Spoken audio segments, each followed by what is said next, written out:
আপনাদেরকে দেখাবো যে মোটরসাইকেল যে আপনারা চালান, বাইক রাইড করেন, তো আপনাদের যে টায়ার আছে এই টায়ারটা যে স্ট্যান্ডার্ড কন্ডিশনে আছে বা অপারেটিং কন্ডিশনে আছে সেটা কিভাবে বুঝবেন, তো সেটা আজকে দেখাবো এই ভিডিওটার মাধ্যমে। চলে আসুন। এই যে আমরা এখানে দেখাবো, এই যে একটা ইন্ডিকেশন আছে, এই যে একটা ইন্ডিকেশন ক্লোজ থেকে নেন। এই যে ইন্ডিকেশনটা এখানে আছে TWI, টেড ওয়্যার ইন্ডিকেশন, এটাকে বলা হয় টেড ওয়্যার ইন্ডিকেশন।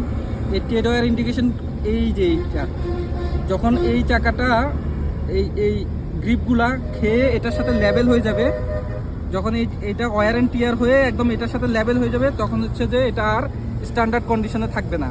তখন হচ্ছে যে এই গাড়িটা চালানো বা এই টায়ারটা অপারেট করা রিস্ক। অপারেট করা যাবে না এরকম না, অপারেট করা যাবে কিন্তু রিস্ক হয়ে যাবে।